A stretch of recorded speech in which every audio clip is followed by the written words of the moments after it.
Irmãos, hoje eu quero falar sobre esse tema. Nós estamos dando sequência à exposição no livro de Isaías. Nós chegamos ao capítulo 46 e esta é o tema da mensagem de hoje. Toda a minha vontade. Antes que essa toda a minha vontade não é a vontade do homem, tá? É toda a vontade de Deus. E aí no decorrer da explanação aqui, isso vai ficar muito claro. Eu vou projetar aqui, mas eu queria que você acompanhasse aí na sua Bíblia, Isaías capítulo 46. Diz assim: Bel se encurva, Nebo se abaixa. Os ídolos são postos sobre os animais, sobre as bestas.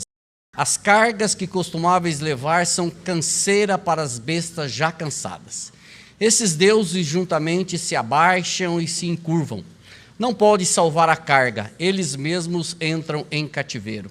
Ouve, ó casa de Jacó e todo o restante da casa de Israel, vós, a quem desde o nascimento carrego e levo nos braços desde o ventre materno. Até a vossa velhice eu serei o mesmo, e ainda até as cãs eu vos carregarei. Já o tenho feito, levar-vos-ei, pois carregar-vos-ei e vos salvarei. A quem me comparareis para que eu lhe seja igual? E que coisa semelhante confrontareis comigo? Os que gastam o ouro da bolsa e pesam a prata nas balanças, assalariam o ourives para que faça um Deus e diante deste se prostram e se inclinam. Sobre os ombros o tomam, levam-no e põem no seu lugar, e aí ele fica. Do seu lugar não se move, recorrem a ele, mas nenhuma resposta lhe dá e a ninguém livra da sua tribulação. Lembrai-vos disto e tende bom ânimo, tomai-o a sério, ó prevaricadores, lembrai-vos das coisas passadas da antiguidade, que eu sou Deus e não há outro. Eu sou Deus e não há outro semelhante a mim, que desde o princípio anuncio o que há de acontecer e desde a antiguidade as coisas que ainda não sucederam. Que digo, o meu conselho permanecerá de pé, farei toda a minha vontade. Que chamo a ave de rapina desde o oriente e da terra longínqua, o homem do meu conselho. Eu o disse, eu também o cumprirei.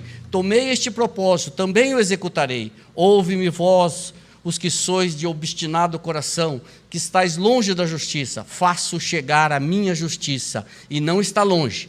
A minha salvação não tardará, mas estabelecerei em Sião o livramento e em Israel a minha glória. Texto muito gostoso de falar a respeito. Antes de eu entrar propriamente dito, deixa eu fazer um pequeno resumo aqui para nós caminharmos todos na mesma compreensão. É interessante que esse capítulo 46, ele começa com um confronto, ou melhor dizendo, um contraste entre o Deus verdadeiro e a ineficácia dos falsos deuses. Já a gente vai esclarecer melhor o que significa isso. Nesta relação da ineficácia, nós temos dois deuses, Bel e Nebo. Esses deuses eram deuses da Babilônia, um dos principais deuses da Babilônia. Alguns reis tinham os seus nomes com algumas desses significados. Você quer ver, eu vou falar algum nome de alguns reis e você vai lembrar disso. Ó, Nabucodonosor, ele tinha referência ao deus Nebo. Nabonido, que era o rei que veio após o Nabucodonosor, que era genro de Nabucodonosor, tinha também a expressão de Nebo. Belsazar, que era o rei que na época de Nabonido tinha o nome de deus Bel. Não confunda Belsazar com Beltzazar, que era o nome dado a Daniel. Então, Belsazar era o rei de fato ali, quando Nabonido, o genro de Nabucodonosor, era o verdadeiro rei e foi o sucessor de Nabucodonosor. Mas esses reis, esses deuses, melhor dizendo, eram falsos deuses e eram considerados bastante poderosos ali na Babilônia. Por quê, irmãos? A Babilônia, se você estudar um pouco da Babilônia desde o início, ela era o templo da adoração de falsos deuses. A Babilônia era a principal cidade dessa época, era mais que uma cidade, era um império. Nós já falamos de um ou dois estudos anteriores, como que eram as fortalezas da Babilônia. E era ali o centro da adoração de falsos deuses. E Deus, o Deus Todo-Poderoso, o Deus de Israel, o nosso Deus, Ele não deixaria a Babilônia, vou usar o termo que o Danilo usou hoje de manhã, ele não deixaria a Babilônia se criar, entendeu? Deus iria agir contra a Babilônia. E nós percebemos que o profeta Jeremias, e aqui eu preciso fazer só uma ressalva, nós estamos falando do profeta Isaías. O profeta Isaías, ele não foi para o cativeiro. O profeta Isaías morreu antes do cativeiro babilônico. Na época do cativeiro babilônico, quem profetizou foi Jeremias. E aí você vai perguntar para mim, Jeremias estava no cativeiro? Não sei. Algumas pessoas dizem que Jeremias foi para o cativeiro, outras pessoas dizem que Jeremias foi para o Egito. O certo é que o profeta que profetizou ali na época do cativeiro era Jeremias. E Jeremias, no capítulo 25, versículos 11 e 12, ele profetiza a queda da Babilônia. Olha o que ele fala aqui. Só estou fazendo uma introdução, tá? Toda esta terra virá a ser um deserto e um espanto. Estas nações servirão ao rei da Babilônia 70 anos. Quanto tempo durou o cativeiro babilônico? 70 anos. Acontecerá, porém, que quando se cumprir os 70 anos, castigarei a iniquidade do rei da Babilônia e desta nação, diz o Senhor, como também os da terra dos caldeus, farei deles ruínas perpétuas. Isso é profecia do profeta Jeremias antes de acontecer o cativeiro. Então, já havia uma profecia de que o Senhor agiria contra a Babilônia. Aí você pode dizer, mas por que Deus fez isso? É só nós olharmos a história. Da mesma forma que Deus agiu contra a Babilônia, Ele agiu aonde? Qual foi o povo? Lá no Egito. Se a gente olhar um pouquinho para o Egito, a gente vai ver que o tempo de escravidão do povo no Egito foi bem maior, foi 400 anos. Aqui nós estamos falando de 70. Mas Deus, antes do povo ir para o Egito, o Deus já falou com Abraão que ele ia levar o povo para a escravidão por 400 anos, mas que o Senhor ia tratar com aquela nação. Eu coloquei a referência aqui, Gênesis 15, 13 a 14. Ele diz assim: então o Senhor disse a Abrão: esteja certo de que seus descendentes serão forasteiros em terra alheia, onde sofrerão opressão como escravo por 400 anos. Mas eu castigarei a nação que os escravizar, e por fim sairão de lá com grande riqueza. Veja, o povo saiu do Egito e os egípcios deram presentes para ele. O povo saiu da Babilônia e saiu também com recursos. Então, da mesma forma que Deus agiu lá no Egito, Deus agiu aqui na Babilônia. E o que nós percebemos aqui, irmãos? Nós percebemos aquilo que o Gabriel falou agora há pouco na abertura, nós percebemos a soberania de Deus e a responsabilidade humana. Muito claro. Então explica, Flávio, onde que está a soberania de Deus e onde que está a responsabilidade humana? A soberania de Deus está em levar o povo para o cativeiro, porque o Senhor falou que ia levar e isso aconteceu. E aonde que está a responsabilidade humana? Está na repreensão que for feita ao povo de Deus. Ou seja, por que Deus agiu contra o Egito? Porque o Egito castigou fisicamente o seu povo. Por que Deus agiu contra a Babilônia? Porque a Babilônia castigou ferozmente o povo de Deus. Uma coisa era Deus levar o povo para o cativeiro. Outra coisa era esse povo ser castigado pelo inimigo. E nós vamos ver um pouquinho mais para frente que Deus age justamente por conta disso. Que até os velhos foram castigados ali na Babilônia. Mas qual que é o aprendizado desses 70 anos? Qual é o aprendizado dos 400 anos? E qual é o aprendizado para nós? O povo de Deus, irmãos, precisava entender e aprender a ter paciência. E paciência é algo que a atual geração não tem. A atual geração, e eu faço parte dela, a paciência é algo que nós não temos muito. Nós somos bastante imediatistas. E até com relação a Deus nós somos imediatistas. Nós temos as nossas orações pequeninas, pífias, orações insignificantes, e nós achamos que elas são suficientes para Deus responder, e rápido.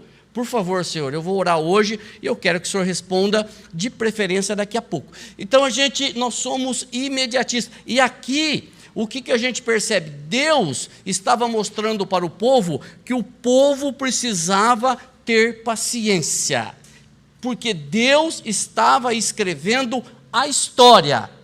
Ele estava escrevendo a história. Ele determina o rumo da história e não o contrário.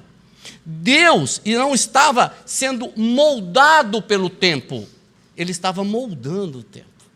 Ele não estava sendo influenciado pelo tempo, ele estava determinando os rumos que a história tomaria. E no capítulo 45, nós falamos um pouco sobre essa soberania, só vou citar aqui, não precisa abrir. Primeiro, Isaías 45:18 diz que Deus é criador soberano, o único Deus verdadeiro, e não há nenhum outro. Isso é soberania. No capítulo 45:21 diz que não há outro Deus além dele. No 45:22 ele diz, ele é aquele em que as pessoas podem confiar. E ainda no 45:22 diz, ele chama os seus a olharem para ele. Ou seja, isso é soberania de Deus. Isso é soberania, ele determina o rumo da história. Irmãos, então com estas certezas na mente e no coração, o texto de Isaías 46 começa com uma grande derrota. Derrota de quem? Derrota dos principais deuses da Babilônia. Quero voltar a ler aqui, 46, 1 e 2, que diz assim: Bel se encurva, Nebo se abaixa. Os ídolos são postos sobre os animais, sobre as bestas. As cargas que costumáveis levar são canseira para as bestas já cansadas. Esses deuses, juntamente, se abaixam e se encurvam. Não podem salvar a carga. Eles mesmos entram em cativeiro. O profeta, voltando aqui, novamente usando aqui o profeta Jeremias, ele esclarece quem é esse Deus. Olha só, deixa eu fazer aqui.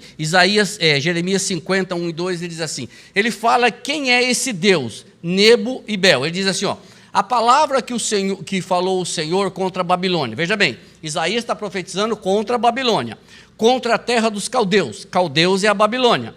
Por intermédio de Jeremias, o profeta. Anunciai entre as nações, e fazei ouvir, e arvorai um estandarte, ergue um estandarte. Fazei ouvir, não encubrais, dizei, tomada está a Babilônia, confundida está Bel, o Deus da Babilônia, espatifado está Merodach, outro Deus. Confundidos estão os seus ídolos, e quebradas estão as suas imagens. Ou seja, Jeremias, além dele profetizar a queda de Babilônia, ele profetiza o que vai acontecer com os seus falsos deuses. E estes falsos deuses, esse Bel e esse Nebo, eles eram considerados os maiores, como eu disse. E aqui a gente percebe que eles serão envergonhados diante do livramento do Senhor. E qual é o livramento? Por que eles serão envergonhados? Vocês lembram que nós falamos há uns estudos anteriores, que quando o inimigo chegava diante de Jerusalém, falava assim, vocês estão se apoiando em quem? Você lembra que falou para Zedequias, o rei Zedequias? Vocês estão se apoiando em quem? No Deus de vocês?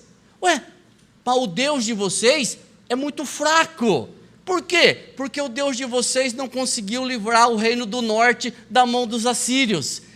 Os assírios destruíram o reino do norte. E nós vamos conquistar Jerusalém também. O Deus de vocês é muito fraco, ele não consegue proteger vocês. Esse era o discurso. E aqui Jeremias diz assim, este Deus de vocês, eles serão envergonhados.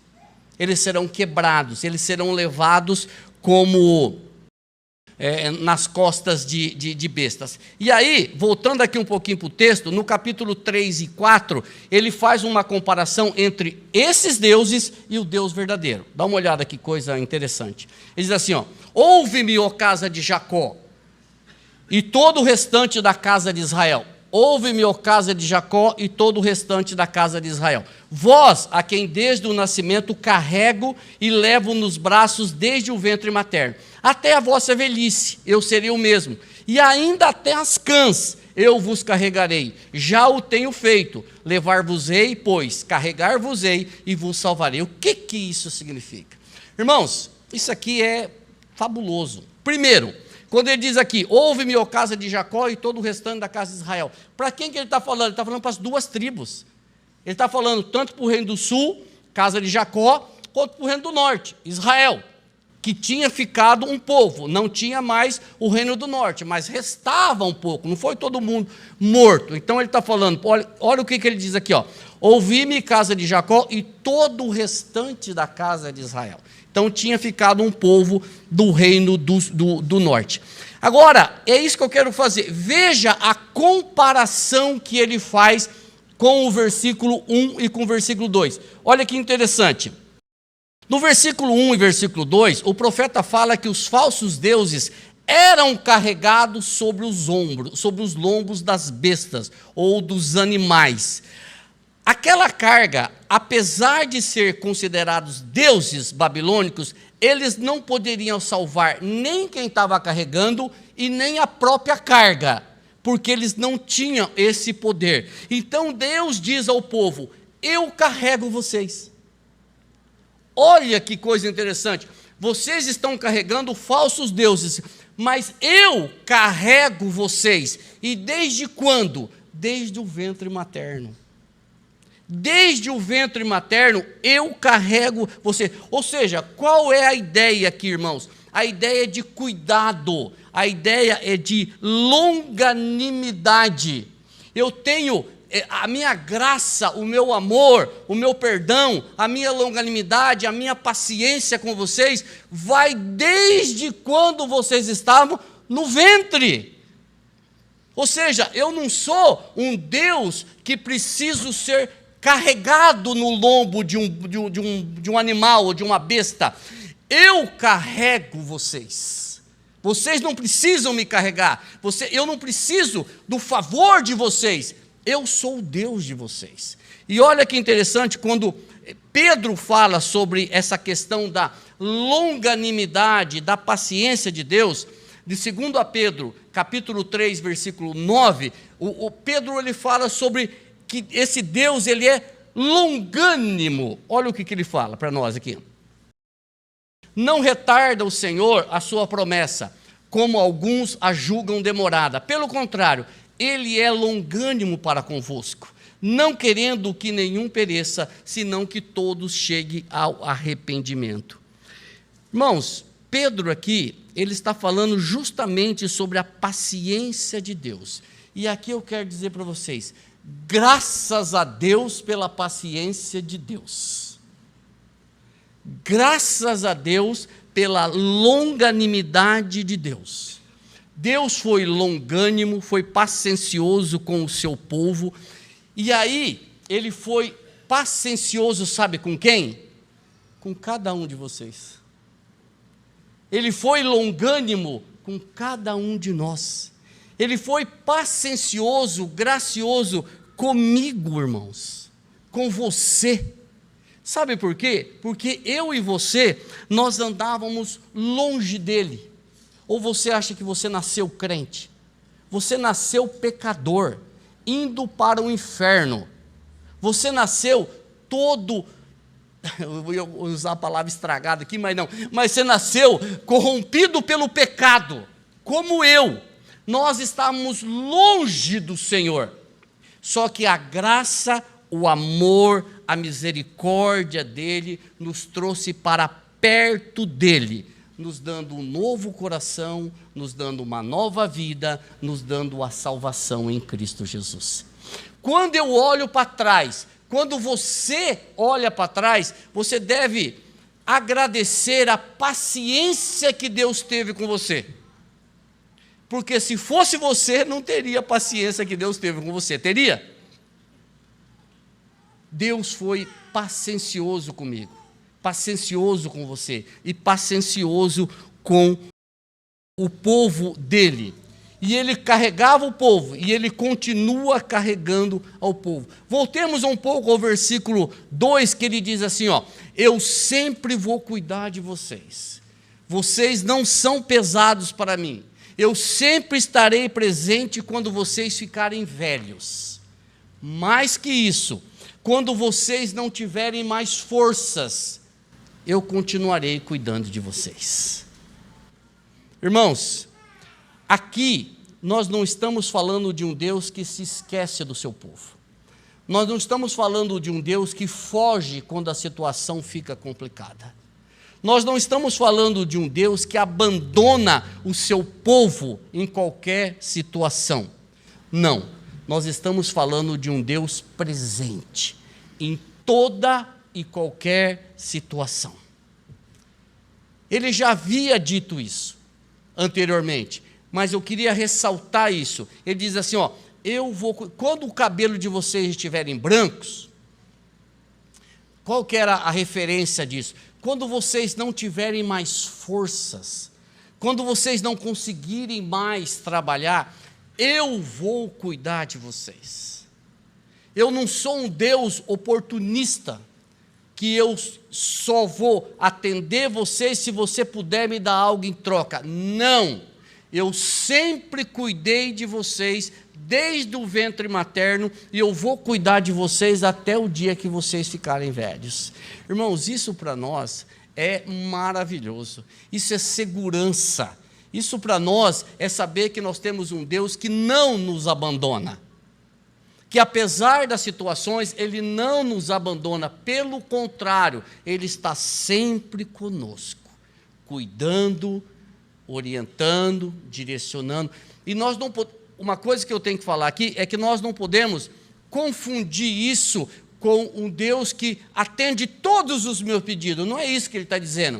Ele está dizendo que Ele sempre vai estar conosco, mesmo dizendo não algumas vezes. E Ele já tinha falado isso anteriormente. Dá uma olhada o que Ele falou para o povo dele em Isaías 43, 1 e 2. Ele diz assim: mas agora, assim diz o Senhor que te criou, ó Jacó, e que te formou, ó Israel. Não temas, porque eu te remi. Chamei-te pelo teu nome, tu és meu. Quando passares pelas águas, eu estarei contigo. E quando pelos rios, eles não te submergirão. Quando passares pelo fogo, não te queimará, nem a chama arderá em ti. Qual é a ideia, irmãos? A ideia de cuidado. A ideia de cuidado. A ideia de que, olha, eu estou com você. Você vai tropeçar, eu estarei contigo. Ou seja, se você perceber, nossa, mas como é que pode? Esse Deus amoroso, longânimo, paciencioso, Ele não impediu, do povo ir para o cativeiro. Não, pelo contrário, Ele diz, vocês vão para o cativeiro. Ele não impediu o povo de ir para a escravidão do Egito. Não, vocês vão ser escravos. Mas eu vou cuidar de vocês. E eu vou tratar com a nação que castigar vocês. E isso é histórico. Irmãos, você que já é eu vou fazer mais uma aplicação aqui. Você que já é um cristão, que já crê em Cristo Jesus, que já nasceu de novo, eu quero dizer que você não é um experimento. Você não é um plano B. Você, irmão, você está nos planos do Senhor antes de você nascer. Eu sei que isso às vezes para a nossa mente fala, mas como é que pode? Você que é crente em Cristo Jesus, você que é nascido de novo, você está nos planos do Senhor, não nos planos, na certeza do Senhor, antes de você nascer. Você tem sido cuidado por Deus e continuará sendo cuidado por Ele. O seu nome não é desconhecido para Deus. O meu nome e o seu nome está escrito sem erros no livro da vida. Se você crê em Cristo Jesus como seu único e suficiente Salvador. Salmo 139, 13, ele nos assusta. Ele nos assusta, ele diz assim, ó: pois tu formaste o meu interior, tu me teceste no seio da minha mãe. antes de você nascer, o Senhor já te conhecia. Antes de eu nascer, eu já era conhecido. E se você continuar lendo o Salmo 139, você vai se assustando e vai se maravilhando cada vez mais, porque chega um momento que ele diz assim, eu conheço o seu ir, o seu voltar, o seu sentar, o seu levantar, e eu conheço todas as suas palavras antes de ele chegar a ponto da sua língua. E eu conheço você antes de você ser formado, como diz aqui. Então, você que é um cristão, um crente, você não é um desconhecido para Deus. E o que isso mostra, queridos? Mostra um conhecimento íntimo do povo, de Deus para com o povo, do salmista para com o povo, e nosso, um conhecimento íntimo de Deus para conosco. Nós somos conhecidos por Deus. Você é conhecido de Deus. Você não é uma pessoa que Deus não sabe quem é. Deus tem cuidado de você. Eu não sei se você tem experimentado esse cuidado de Deus. Às vezes nós entramos numa rotina e nós não percebemos o cuidado de Deus. E nós precisamos entender que Deus tem cuidado de nós. Irmão, se você olhar no seu dia a dia, você vai ver o cuidado de Deus na sua vida, na minha vida. Eu só vou te dar um exemplo aqui. Você sabe quantos livramentos o Senhor tem te dado no dia a dia? Nós não fazemos noção disso, não temos noção disso. Mas o Senhor tem cuidado de cada um de nós. Diante de tantas verdades, o profeta faz um questionamento no versículo 5 que diz assim: a quem me comparareis para que eu lhe seja igual? E que coisa semelhante confrontareis comigo? Irmão, você sabe quando alguém faz uma pergunta para você e você não sabe a resposta, e você faz assim, veja bem, sabe quando você não tem resposta? Veja bem, é isso aqui. A quem me comparareis? Sabe qual é a resposta aqui? Ninguém. Ninguém. Senhor, a quem me comparareis? A ninguém. Porque não há Deus fora do Senhor. Não há comparação a ser feita. E quando alguém quer fazer uma comparação, a Bíblia chama de duas situações. Primeira, insensatez, e depois loucura. Quando alguém quer comparar o Deus Todo-Poderoso com qualquer criatura, a Bíblia chama de insensatez ou loucura. Então o Senhor faz essa pergunta: a quem que vocês querem comparar? A ninguém. Irmãos, e o profeta, no versículo 6 a 7, ele esclarece como é essa insensatez. Olha o que ele diz aqui. Os que gastam o ouro da bolsa e pesam a prata nas balanças, assalariam ourives para que façam Deus, e diante deste se prostam e se inclinam. Sobre os ombros o tomam, levam-no e põem no seu lugar, e ali ele fica. Do seu lugar não se move, recorrem a ele, mas nenhuma resposta ele dá, e a ninguém livra da sua tribulação. Qual é a logística aqui? Qual é o planejamento aqui? Eu vou ler aqui para você entender. Qual que é a logística aqui que o profeta está falando? É a seguinte: eu pago, eu remunero, eu dou um dinheiro para alguém, para um que ele chama de ourives, fazer um Deus para mim. Depois que estiver pronto, eu pego esse Deus, eu coloco ele num lugar e eu fixo esse Deus naquele lugar, para não cair. Veja bem, eu estou falando de um Deus que cai. Ele não cai. Depois eu me ajoelho diante deste Deus, clamo a Ele para que me responda e me abençoe. Esta é a logística, este é o planejamento. É isso que ele está dizendo aqui. Vocês assalariam um ourives, vocês pagam para um cidadão fazer um Deus, você coloca ele num lugar fixo, você prega ali para que ele não caia, e depois, quando você quiser, se remove, bota nas costas, leva para um outro lugar, coloca ali, e você se prostra diante dele e diz: me abençoa. Olha o final do versículo que diz: nenhuma resposta ele dá, e a ninguém livra da sua tribulação. Esta é a resposta.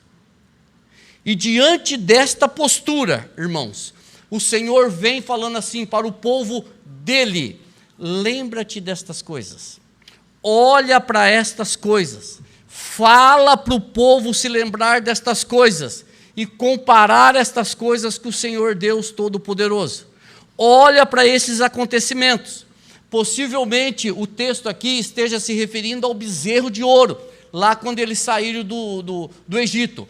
Mas o Senhor está dizendo: olha para estas coisas, não entre nessa jogada. Por quê? Porque os babilônicos tinham muitos deuses, e possivelmente eles iam para o povo judeu e ia dizer assim: o seu Deus é fraco, o seu Deus deixou você vir para o cativeiro, então agora adore a Bel, adore a Nebo, porque são deuses fortes. E o Senhor está dizendo: não se associeis aos deuses babilônicos, porque eles não poderão te salvar. Como diz o final do versículo aqui, e eu quero ler de novo: recorrem a ele, mas nenhuma resposta ele dá, e a ninguém livra da sua tribulação. E o Senhor fala: não olhem para isso. E aí eu quero ler o versículo 8 ao versículo 11, que ele vai falar justamente isso. Ele diz assim, lembrai-vos disto e tende ânimo,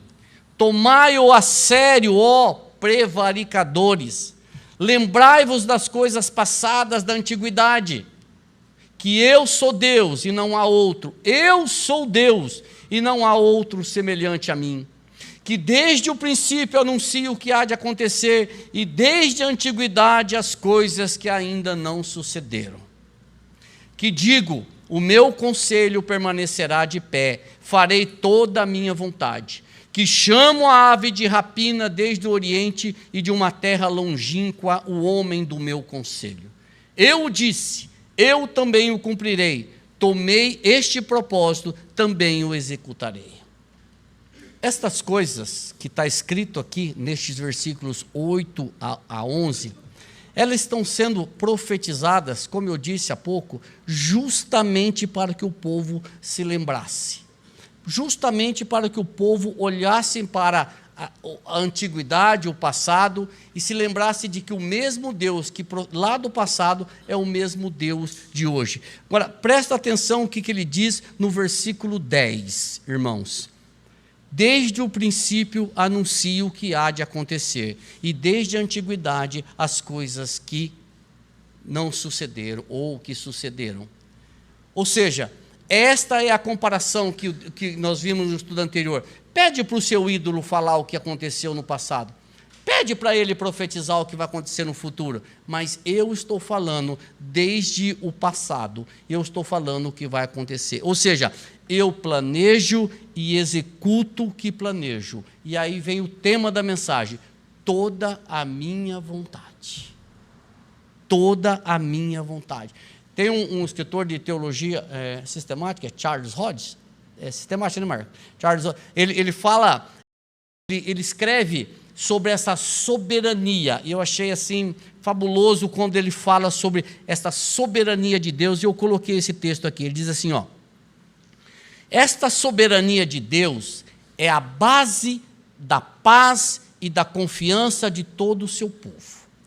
Eles se regozijam em que o Senhor Deus onipotente reine, que nem a necessidade, nem o acaso, nem a insensatez do homem, nem a malícia de Satanás controla a sequência dos eventos e de todos os seus resultados.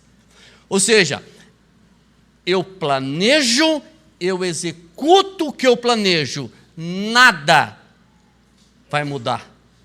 Nada vai mudar, porque eu sou Deus e eu vou fazer toda a minha vontade. E aí a gente fala, mas Senhor... E aí eu falo para vocês, irmãos, uma aplicação: se nós nos conscientizarmos deste ponto, de que Deus é soberano acima de qualquer entendimento, nós nos tranquilizamos, ou deveríamos nos tranquilizar. Se nós tivermos isso certo no nosso coração, de que Ele é soberano e nada pode influenciar a sua vontade, nós nos tranquilizamos, porque nós sabemos que Ele tem domínio sobre tudo. Sabe por quê, Eliseu? Porque o versículo 4 diz assim: até a vossa velhice eu vou cuidar de você. Até quando você ficar velhinho, eu vou continuar cuidando de você. Eu não desisto de você. Eu não te abandono. Eu e você, nós achamos que Ele nos abandona, mas Ele nunca nos abandona. Quando eu sou jovem, quando eu tenho forças e quando eu estiver velho, Ele nunca vai nos abandonar. Irmãos, a aplicação disso na minha e na sua vida tira qualquer insegurança, qualquer ansiedade. Eu sei que na prática é um pouco diferente, mas nós temos que levar isso em consideração. Aí você pode dizer assim: Flávio, mas como é que eu faço isso? Somente pela fé em Cristo Jesus, o nosso Salvador e o nosso Senhor. Nós somos um povo ansioso, irmãos. Nós somos um povo inseguro, mas nós precisamos crer na soberania do Senhor. A minha oração é para que o Senhor produza essa fé em mim, uma fé perene, contínua, que não me deixa vacilar diante das tempestades, diante dos problemas, diante das dificuldades. E eu faço essa oração para você também, que o Senhor te mantenha firme. Eu sei que as situações vêm, que a gente dá uma bambeada nas pernas, mas, Senhor, me mantém firme diante do Senhor, olhando para Cristo, olhando para o Senhor, autor e consumador da fé. Porque o versículo 10 ele diz assim: o meu conselho permanecerá de pé, farei toda a minha vontade. Irmãos, veja se eu estou sozinho nessa. Se eu estiver sozinho, vocês podem tacar sapato em mim. Eu sei, e você sabe também, que a Bíblia diz que a vontade do Senhor é boa, agradável e perfeita. Concorda comigo? E por que você quer que a sua seja feita então? E por que às vezes, que eu falei isso para minha esposa, às vezes ela falou, não sempre. Por que sempre então, eu quero que a minha seja feita? Tem até uma piadinha que o cara orava e falou: Senhor, faça a tua vontade, mas não esquece da minha. Ou seja, irmãos, a vontade do Senhor é boa, agradável e perfeita, mas não é raro às vezes que eu quero que a minha vontade seja feita. É que eu tenho um olhar distante, assim, umbigo, né? A vontade do Senhor é muito grande, mas graças a Deus pela vontade dEle, quando Ele diz, eu farei toda a minha vontade. Quando o Senhor converte o homem, Ele troca o coração, né? De pedra para carne. Sabe algo que precisa ser convertido em nós também? A minha e a sua vontade. A minha e a sua vontade, ela precisa ser convertida. Convertida em quê, Flávio? Convertida na vontade do Senhor, que é boa, agradável e perfeita. Quando nós nos conscientizamos disso, nós nos tranquilizamos, irmãos. É entender que a vontade do Senhor deve prevalecer, deve ser superior à minha sempre. Voltando aqui para o texto, encerrando essa aplicação. Cumprindo essa vontade e determinação dele, ele diz que vai trazer um homem. No versículo 11 ele diz que eu vou trazer um homem. Que homem é esse? Nós já falamos bastante sobre ele. Este homem é Ciro, o rei persa, que o Senhor vai trazer para libertar o povo dele do cativeiro babilônico. Irmãos, eu já falei no estudo passado, eu vou falar agora. Quando essa profecia de que o Senhor vai trazer Ciro foi feita por Isaías, foi 160 anos aproximadamente antes de Ciro nascer. Antes de Ciro nascer, o Senhor disse, 160 anos antes, que ia levantar um homem com o nome de Ciro, que ia ser o rei da Pérsia e ia libertar o povo do cativeiro babilônico. Tem dúvida da soberania de Deus? Não. Agora deixa eu falar uma coisa para vocês. Olha que interessante. Primeiro, o Senhor disse que ia trazer uma nação impetuosa, feroz, para disciplinar o povo dele. Olha só, Quem que escreve isso? Abacuque escreve isso, o profeta menor Abacuque. No capítulo 1, versículos 5 e 6, ele diz assim: o Senhor falando para o profeta Abacuque: vede entre os gentios e olhai, maravilhai-vos e admirai-vos, porque realizarei em vossos dias uma obra que vós não crereis quando for contada. Porque eis que suscito os caldeus, nação amarga e impetuosa, que marcha sobre a largura da terra para apoderar-se de moradas que não são suas. Quem são os caldeus? Os babilônicos. Então veja bem, o Senhor trouxe os babilônicos para disciplinar os judeus. Agora veja o versículo 9 e 10 desse mesmo capítulo de Abacuque.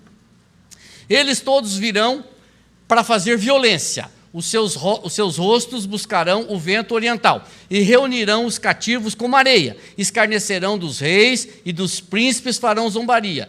Eles se rirão de todas as fortalezas, porque amontoarão terra e as tomarão. Está falando dos babilônicos, que viriam como nação trazida pelo Senhor. Ou seja, esta nação, os caldeus, eles vieram sobre o Judá, e eles imaginavam que toda a conquista deles era em cima da sua estratégia militar, em cima do seu poder bélico, em cima da sua sabedoria, em cima das suas estratégias e da sua logística. Só que o que acontece? Quem que estava trazendo eles? Era o Deus Todo-Poderoso. Ou seja, eles agiam de acordo com que o Senhor permitiu que eles agissem.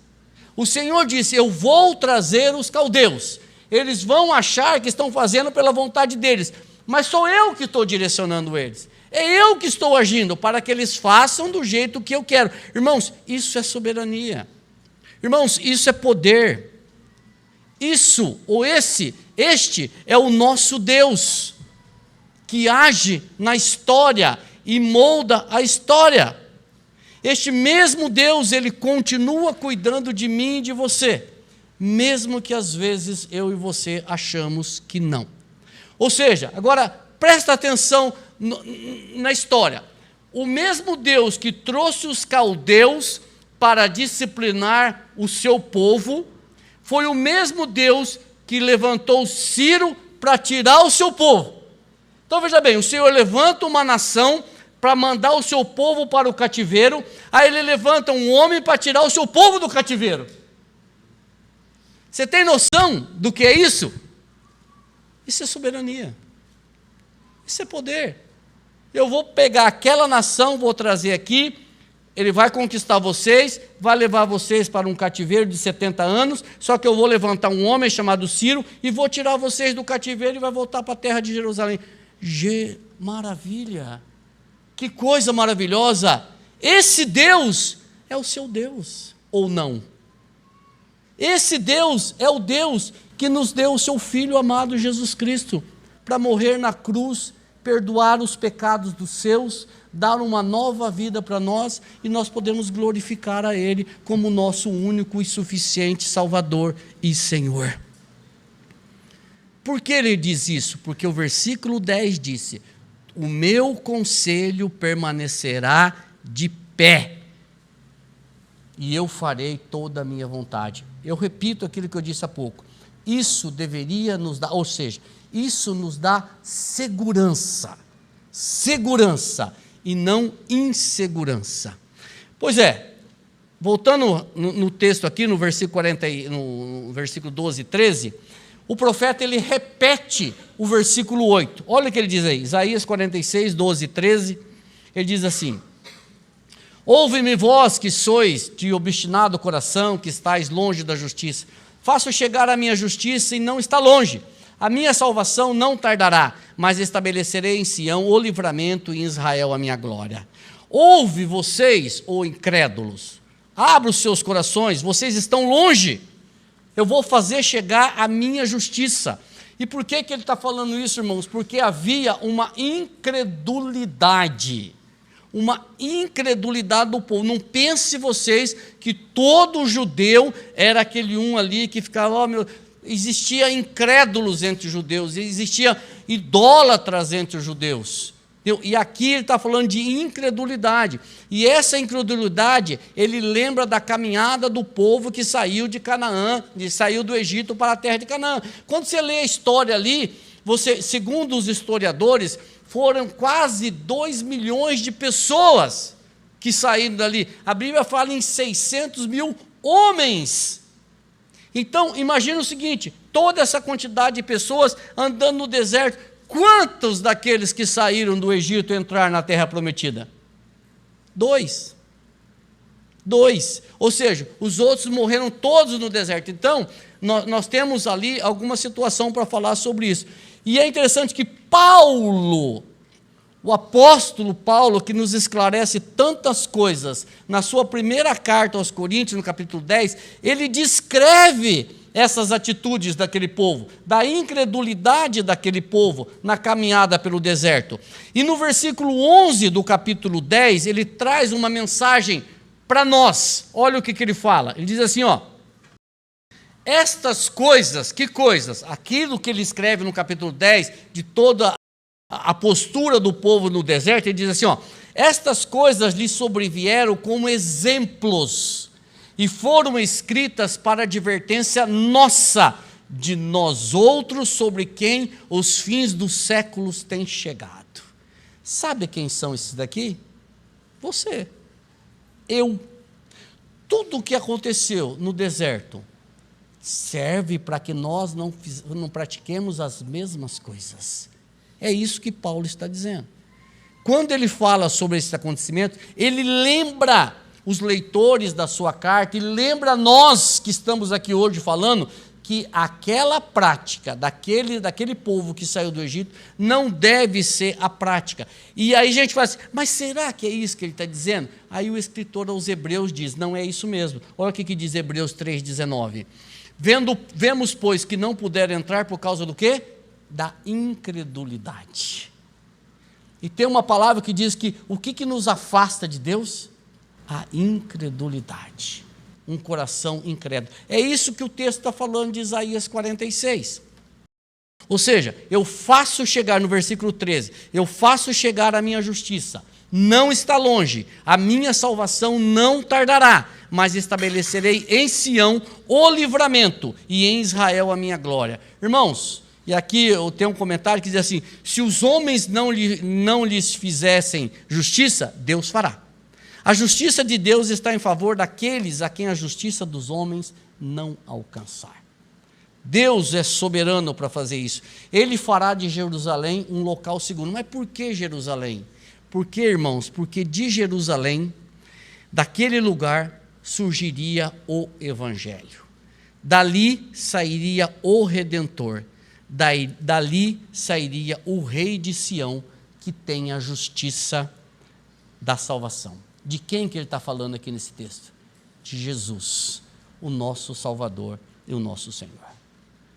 Diante disso, eu quero fazer então, irmãos, para terminar aqui, 2 ou 3, ou 4, ou 5, brincadeira, 3 aplicaçõezinhas,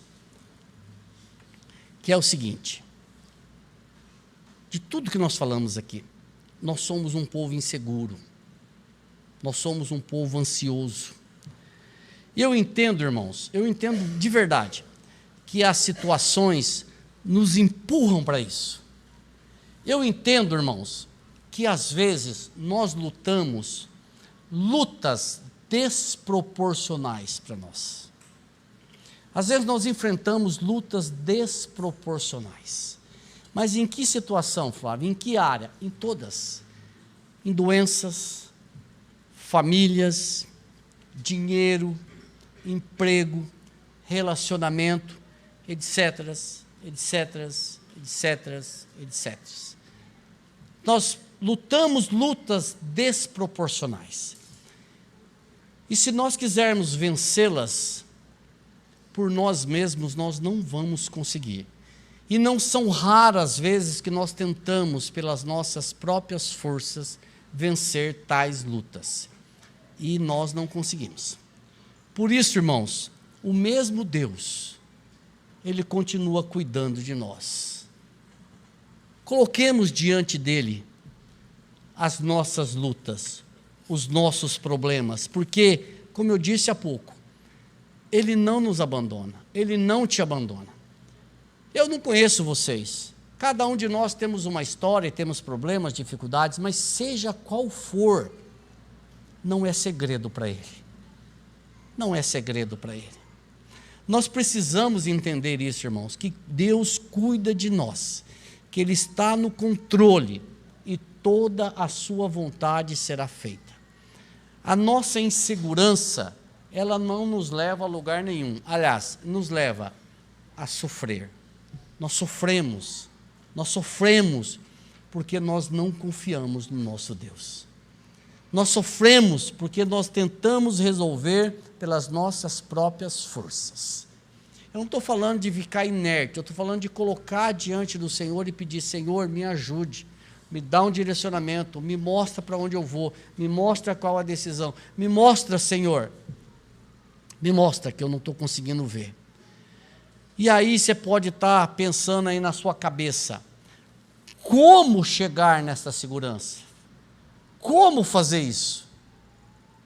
Olhando para Cristo, olhando para Cristo, apresentando diante dele, como diz Paulo, todas as vossas petições com súplicas, orações e ações de graça, apresentando diante dele. E aí você vai dizer assim: mas qual é o processo para isso, Flávio? O processo, irmãos, é fazendo uso das ferramentas que o Senhor deixou para nós. Nós temos ferramentas, irmãos, que nós, como já foi falado hoje de manhã, e eu vou falar de novo, nós temos ferramentas à nossa disposição que nós não usamos. Quais são essas ferramentas que eu não estou vendo? São o seguinte: a palavra de Deus, a oração, a meditação, a comunhão, o relacionamento íntimo com Ele. Irmãos, quanto mais, como eu disse hoje de manhã, foi falado da importância do contato com a palavra. Foi falado, o Danilo falou hoje de manhã sobre isso, que na hora de fazer a abertura, o Noide falou também, leu o Salmo 119, 105, lâmpadas para os meus olhos. Ou seja, irmãos, o contato com a palavra, a oração, o relacionamento íntimo, como eu disse agora há pouco, às vezes nós fazemos uma oração tão insignificante: Senhor, o dia hoje foi tão bom, me dá um bom descanso. Ou seja, que eu sei que nós temos dificuldades para orar, mas como que nós vamos vencer essa barreira? Eu não deveria falar isso, não estou puxando a orelha de ninguém, não. Mas hoje a gente foi fazer uma reunião de oração, nós estávamos em 4, 5. Entendeu? Irmãos, nós precisamos orar ao Senhor. Nós precisamos ter tempo com a palavra dEle. Como que nós vamos conhecer o Deus que cuida de nós, se nós não tivermos um relacionamento com Ele? Eu não estou puxando a orelha de ninguém. Eu só estou dizendo o seguinte: estas são as ferramentas que Ele deixou para nós. Se nós não usarmos, não adianta reclamar. Que o Espírito Santo incomode você, mas incomode mesmo, não deixa você quieto durante essa semana, para ler a palavra dEle, meditar, orar, colocar diante dEle os seus problemas, as suas dificuldades. Não adianta você querer esconder de Deus os seus problemas. Ele sabe, Ele só está esperando você falar para Ele. Ele já conhece.